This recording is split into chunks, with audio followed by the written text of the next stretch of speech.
Hi hello ನಮಸ್ತೆ ಎಲ್ಲರಿಗೂ ಸ್ವಾಗತ ಮತ್ತೊಮ್ಮೆ ನಮ್ಮ ಚಾನಲ್ಗೆ. ಇವಾಗ ನೀವು ನೋಡ್ತಿರೋ ಹಾಗೆ ನಾನಿಲ್ಲಿ ಒಂದು ಈಸಿಯಾಗಿ ಮಾಡ್ಬೋದಂತ ಸ್ವೀಟ್ ರೆಸಿಪಿ ಮಾಡೋದು ತೋರಿಸಿದ್ದೀನಿ. ಬರ್ಫಿ ಅಂತ ಹೇಳ್ಬೋದು. ಮಕ್ಕಳಿಗೆ ತುಂಬಾ ಇಷ್ಟ ಆಗುವಂಥ ಕಡಿಮೆ ಸಾಮಗ್ರಿಗಳನ್ನ ಬಳಸಿ ಮಾಡುವಂಥ ಹೆಲ್ತಿ ಬರ್ಫಿ ಅಂತ ಹೇಳ್ಬೋದು. ಬನ್ನಿ ಹಾಗಿದ್ರೆ ಇದನ್ನು ಮಾಡೋದು ನೋಡೋಣ. ಇದನ್ನು ಮಾಡಲಿಕ್ಕೆ ಮೊದಲನೇದಾಗಿ ನಾನಿಲ್ಲಿ ಒಂದು ಪಾತ್ರೆ ಬಿಸಿ ಇಟ್ಕೊಂಡಿದ್ದೀನಿ. ಅಗಲವಾಗಿರುವಂಥ ತಳ ಇರುವಂಥ ಒಂದು ಪಾತ್ರೆನ ತಗೊಳ್ಳಿ. ಇದಕ್ಕೆ ನಾನಲ್ಲಿ 1 ಕಪ್ಪಷ್ಟು ಅಂದರೆ ಒಂದು 250 ಗ್ರಾಮ್ನಷ್ಟು ಬೆಲ್ಲವನ್ನು ಹಾಕ್ಕೊಳ್ತಾ ಇದ್ದೀನಿ. ಇದಕ್ಕೆ ಸ್ವಲ್ಪ ಬೆಲ್ಲ ಎಷ್ಟು ತೊಯ್ಯುವಷ್ಟು ಮಾತ್ರ ನೀರನ್ನು ಹಾಕ್ಕೊಳ್ಳಿ.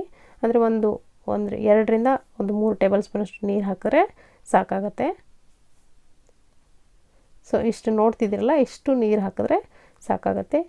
ಇಷ್ಟು ನೀರಲ್ಲೇ ಇದು ಬೆಲ್ಲ ಏನಿದೆ ಕರಗಬೇಕು. ಮೀಡಿಯಮ್ ಫ್ಲೇಮ್ನಲ್ಲಿ ಇಟ್ಕೊಂಡು ಬೆಲ್ಲವನ್ನು ಕರಗಿಸ್ಕೊಳ್ಳಿ. ಯಾವುದೇ ಕಾರಣಕ್ಕೂ ಹೈ ಫ್ಲೇಮ್ಲಿಟ್ಟು ಬೆಲ್ಲನ ಕರಗಿಸ್ಲಿಕ್ಕೆ ಹೋಗ್ಬೇಡಿ. ಸೊ ಸ್ವಲ್ಪ ಈ ಥರ ಕೈ ಆಡಿಸ್ತಾ ಇದ್ದರೆ ಆ ಗಂಟುಗಳೆಲ್ಲ ಚೆನ್ನಾಗಿ ಕರಗಿ ನೀಟಾಗಿ ಕರಗತ್ತೆ ಬೆಲ್ಲ. ಈಗ ಬೆಲ್ಲ ಕರಗಲಿ ಅಷ್ಟರೊಳಗೆ ನೋಡ್ತಿರ್ಬೋದು, ನಾನಿಲ್ಲಿ ಬರ್ಫಿ ಮಾಡ್ತಿರೋದ್ರಿಂದ ಬರ್ಫಿ ಟ್ರೇನ ರೆಡಿ ಮಾಡ್ಕೊಳ್ತೀನಿ. ಸ್ವಲ್ಪ ತುಪ್ಪವನ್ನು ಈ ಥರ ಗ್ರೀಸ್ ಮಾಡಿಕೊಂಡು ಮೊದಲೇ ರೆಡಿ ಮಾಡಿ ಇಟ್ಕೊಳ್ಳಿ, ಆವಾಗ ನಿಮಗೆ ಈಸಿ ಆಗುತ್ತೆ. ಇವಾಗ ಟ್ರೇ ಕೂಡ ರೆಡಿ ಮಾಡಿ ಇಟ್ಕೊಂಡಿದ್ದೀನಿ. ಬೆಲ್ಲ ಕರಗ್ತಾ ಇದೆ ನೋಡ್ತಿರ್ಬೋದು. ಇವಾಗ ನೋಡ್ತಿರ್ಬೋದು ಸ್ವಲ್ಪ ಗಂಟು ಇರೋ ಥರ ಇದೆ. ಇನ್ನು ಬೆಲ್ಲ ಪೂರ್ತಿಯಾಗಿ ಕರಗಿಲ್ಲ. ಅದನ್ನು ಈ ಥರ ಸ್ಪೂನಿಂದನೋ ಅಥವಾ ಸ್ಪ್ಯಾಚುಲಿಂದನೋ ಈ ಥರ ಗಂಟೆ ಏನಿದೆ ಅದನ್ನೆಲ್ಲ ಒಡ್ಕೊಂಡು ಚೆನ್ನಾಗಿ ಕರಗಿಸ್ಕೊಳ್ಳಿ. ಗ್ಯಾಸ್ ಫ್ಲೇಮ್ ಯಾವುದೇ ಕಾರಣಕ್ಕೂ ಹೈ ಫ್ಲೇಮಲ್ಲಿ ಇಟ್ಕೊಳ್ಬೇಡಿ. ಇವಾಗ ಇನ್ನೇನು ಬೆಲ್ಲ ಕರಗದೆ ಅನ್ನೋವಾಗ ನಾನಿಲ್ಲಿ ಎಸೆನ್ಸ್ ಹಾಕ್ಕೊಂಡಿದ್ದೀನಿ. 1 ಸ್ಪೂನಷ್ಟು. ನೀವು ಬೇಕಿದ್ರೆ ಏಲಕ್ಕಿ ಪೌಡ್ರ್ ಕೂಡ ಹಾಕ್ಕೊಳ್ಬೋದು. ನಾನಿಲ್ಲಿ ಏಲಕ್ಕಿ ಎಸೆನ್ಸ್ ಹಾಕ್ಕೊಂಡಿದ್ದೀನಿ. ಇವಾಗ ಬೆಲ್ಲ ಪಾಕ ಬಂದಿದೆಯಲ್ಲೋ ನೋಡೋಣ. ಸೊ ಇವಾಗ ನೋಡ್ತಿರ್ಬೋದು ಈ ಥರ ಸ್ವಲ್ಪ ನೀರಲ್ಲಿ ಒಂದು ಬೌಲಲ್ಲಿ ನೀರು ತೊಗೊಂಡು ಸ್ವಲ್ಪ ಪಾಕನ ಹಾಕ್ಕೊಳ್ಳಿ. ಅದು ತಕ್ಷಣವೇ ಗಟ್ಟಿ ಆದರೆ ಇದು ಪರ್ಫೆಕ್ಟ್ ಆಗಿರುವಂಥ ಕನ್ಸಿಸ್ಟೆನ್ಸಿ ಅಂತ ಹೇಳ್ಬೋದು. ಪಾಕ ಚೆನ್ನಾಗಿ ಬಂದಿದೆ ಅಂತ ತಕ್ಷಣವೇ ಗ್ಯಾಸ್ ಆಫ್ ಮಾಡಿಕೊಂಡು ನಾನಿಲ್ಲಿ ಒಂದು 2 ಕಪ್ಪಷ್ಟು ಮಂಡಕ್ಕಿ ತೊಗೊಂಡಿದ್ದೀನಿ.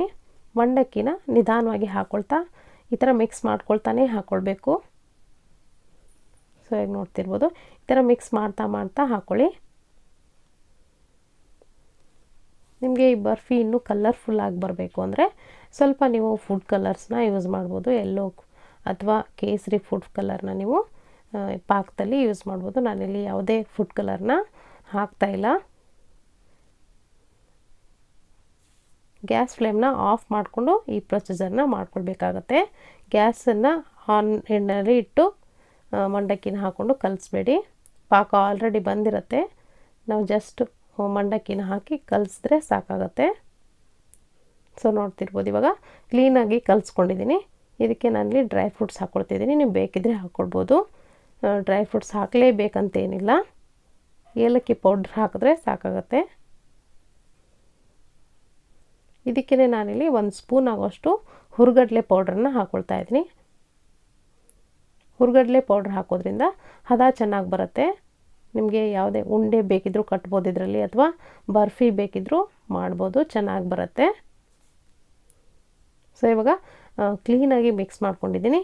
ತಕ್ಷಣವೇ ನಾವು ಆವಾಗಲೇ ರೆಡಿ ಮಾಡಿಟ್ಕೊಂಥ ಟ್ರೇ ಏನಿದೆ ಟ್ರೇನಲ್ಲಿ ಈ ಮಿಶ್ರಣನ ಹಾಕ್ಕೊಳ್ತಿದ್ದೀನಿ.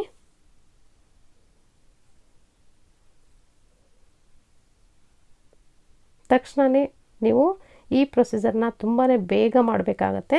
ತಕ್ಷಣವೇ ಟ್ರೇನಲ್ಲಿ ಹಾಕ್ಕೊಂಡು ಕೈಯಿಂದನೋ ಅಥವಾ ಸ್ಪೂನಿಂದನೋ ಈ ಥರ ಕ್ಲೀನಾಗಿ ನೀವು ಸೆಟ್ ಮಾಡ್ಕೊಳ್ಳಿ ಟ್ರೇನಲ್ಲಿ.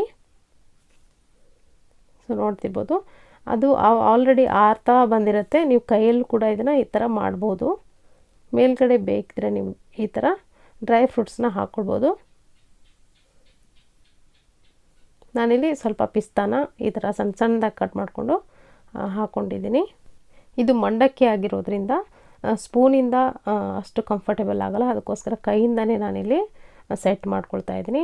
ಇನ್ನೂ ಪೂರ್ತಿಯಾಗಿ ಆರದೇ ಇರುವಾಗಲೇ ಈ ಥರ ಕಟ್ ಮಾರ್ಕನ್ನು ಮಾಡ್ಕೊಳ್ಳಿ, ಆವಾಗ ನಿಮಗೆ ಆಮೇಲೆ ಈಸಿಯಾಗಿ ಕಟ್ ಆಗುತ್ತೆ.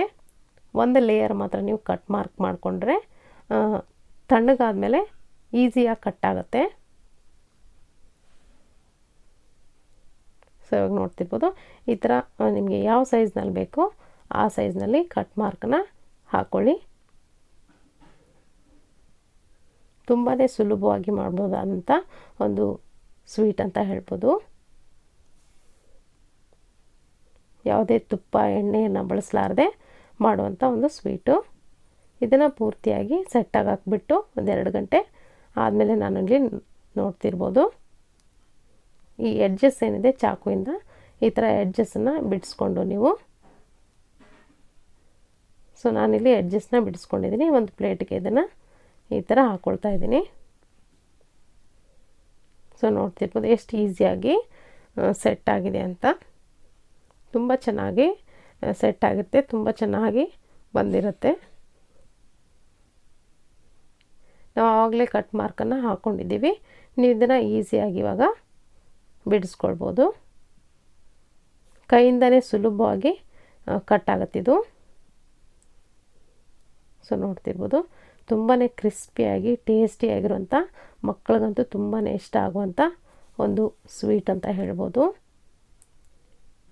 ಇದೇ ಸೇಮ್ ಪ್ರೊಸೀಜರ್ನಲ್ಲಿ ನೀವು ಲಡ್ಡು ಕೂಡ ಮಾಡ್ಬೋದು. ನಾನಿಲ್ಲಿ ಬರ್ಫಿ ಥರ ಮಾಡಿದ್ದೀನಿ ಫಾರ್ ಎ ಚೇಂಜ್ ಅಂತ.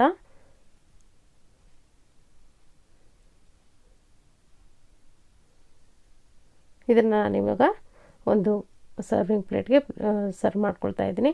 ನೀವು ಇದನ್ನು ಏರ್ ಟೈಟ್ ಕಂಟೈನಲ್ಲಿ ಹಾಕ್ಕೊಂಡು ಎಷ್ಟು ದಿನ ಬೇಕಿದ್ರೂ ಇಟ್ಕೊಂಡು ತಿನ್ಬಹುದು. ಖಂಡಿತವಾಗ್ಲೂ ಈ ರೆಸಿಪಿ ನಿಮಗೆ ಇಷ್ಟ ಆಗಿದೆ ಅಂದ್ಕೊಳ್ತೀನಿ. ಇಷ್ಟ ಆಗಿದ್ರೆ ಒಂದು ಲೈಕ್ ಕೊಟ್ಟೋದನ್ನು ಮರಿಬೇಡಿ. ಹಾಗೆ ನಮ್ಮ ಚಾನಲ್ಗೆ ಸಬ್ಸ್ಕ್ರೈಬ್ ಕೂಡ ಮರಿಬೇಡಿ.